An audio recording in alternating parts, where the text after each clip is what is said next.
Welcome back to part 3 of chapter 5. We will continue with the fiscal policy, activity and the interest rate.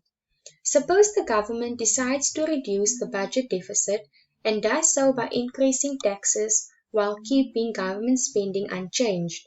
Such a change in fiscal policy is often called a fiscal contraction or a fiscal consolidation. An increase in the deficit either due to an increase in government spending or a decrease in taxes is called a fiscal expansion. Furthermore, what are the effects of this fiscal contraction on output, on its composition, and on the interest rate? When you answer this or any question about the effects of changes in policy, always go through the following 3 steps. Number 1, how does the change affect IS or LM? Number 2, what does this do to equilibrium? And number 3, describe it in words. Increase in taxes, fiscal consolidation. Suppose the government increases taxes. An increase in government taxes decreases disposable income. In the goods market, a decrease in disposable income decreases consumption. A decrease in consumption through the multiplier decreases output. Nothing happens in the financial market. The IS curve shifts left and the LM curves remain. Output decreases and the interest rate decreases to maintain equilibrium in the markets. Fiscal consolidation. So this figure shows what was explained in the previous slide. Here you can see the IS curve shifts left to IS prime and the LM curve remains.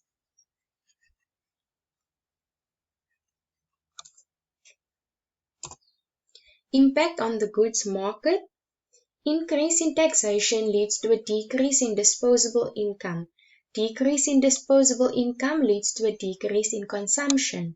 A decrease in consumption leads to a decrease in income. A decrease in consumption also leads to a decrease in the demand for goods. A decrease in the demand for goods leads to a decrease in investment. But the decrease in investment due to changes in demand is equal to increase in investment due to lower interest rate. The impact on the financial market. A decline in output or income causes a decline in the demand for money, and a decline in the demand for money lowers the interest rate. Back to the goods market, the second round. The decline in the interest rates causes an increase in investments. An increase in investments increases production. An increase in production increases income. Then the end result, an increase in taxation causes a decrease in output and a lower interest rate. Monetary policy, activity and the interest rate. So an increase in the money supply is called monetary expansion, and a decrease in the money supply is called monetary contraction. Let's take the case of a monetary expansion. Suppose the central bank increases nominal money supply through an open market operation. Given our assumption that price level is fixed in the short run, this increase in nominal money supply leads to a 1-for-1 increase in the real money supply. Money enters the IS-LM market through LM. An increase in money supply moves the LM curve down.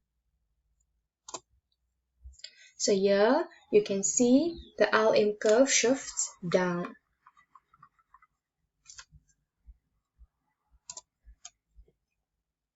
If the LM curve shifts down, there is a decrease in the interest rates and an increase in income. The increase in income is due to an increase in investment due to the lower interest rate. Monetary expansion is the shifts the LM curve and causes a movement along IS curve. Chain of events for monetary expansion. Money supply increases and real money demand increases. Real money demand increases causes a decline in the interest rate, A decline in the interest rate causes an increase in investment, which increases the demand for goods and increase production. An increase in production and income increases investment and increases consumption, and this is through the multiplier effect. The effects of fiscal and monetary policy. So this table is important because it shows what happens when there is increases and decreases. So if there's increases in taxes, it would shift the IS to the left. There will be no shifts in the LM. Movement in output would be down, and movement in the interest rate goes up, and so on. So this is just a revision or a recap of the IS and LM model. Policy. Fiscal policy, there's a contraction, there's a decrease budget deficit by increase in taxes, expansion and increase budget deficit by decreasing taxes. Monetary policy, expansion, increase in money supply through open market operations, and contraction, decrease in money supply through open market operations. So it is important to know the differences between the fiscal and monetary policy, and also between expansion and contraction. Using a policy mix, so far we have looked at the fiscal policy and monetary policy in isolation. In practice, the two are often used together. The combination of monetary and fiscal policies is known as the policy mix. So South Africa's response to the financial crisis in 2008, expansion phase from 1999 ended with housing crisis in US. There was a worldwide decline in consumption. Decline in consumption from trading partners caused exports to decrease, and consumption spending and investment spending also declined. Using a policy mix, the monetary policy. Monetary policy in South Africa was to decrease the repurchase rate. A decrease in the repurchase rate increased the liquidity for banks, and this increased the money supply.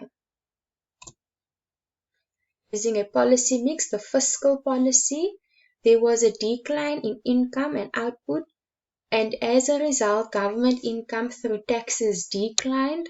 There was also a decline in income tax rates as part of the expansionary fiscal policy. As a result, budget surplus turned into a budget deficit. The outcome from the crisis: lower interest rates, lower output and income. And why is that? The monetary expansion and fiscal expansion was not enough to offset the decline in income and investment. How does the ISLM model fit the facts? The adjustment in production is slower and smoother than the adjustment of sales. Monetary policy works to increase output, but takes about 2 years. As firms cut production, they also cut employment. Price level tends to stay constant in the short run. The ISLM is reliable in the short run, and the ISLM loses some reliability in the medium run. So application.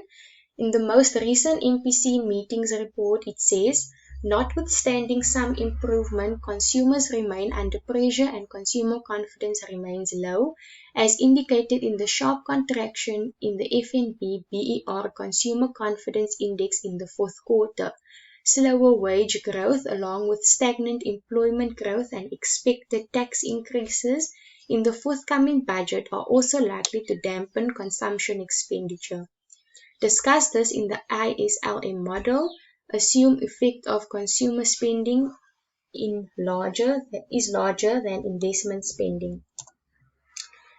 So, those words in bold are keywords in order to answer this question. So, consumer confidence remains low and dampened consumption expenditure. So, lower consumer confidence leads to lower consumption spending through autonomous consumption. If consumption spending decreases, demand for goods decreases. If the demand for goods decreases, output and income decreases. A decline in consumption spending causes the IS curve to shift left. This causes a decline in the interest rate. A decline in the interest rate causes an increase in investment. An increase in investment causes an increase in production and income.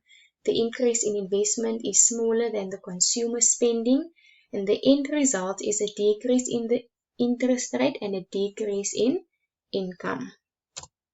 So this figure shows graphically what was explained in the previous slide. So in words, a decrease in consumer confidence causes a decrease in autonomous consumer spending. This causes a decrease in the demand for goods and a decrease in income and output, and this leads to a decrease in interest rate and through the multiplier a decrease in real income.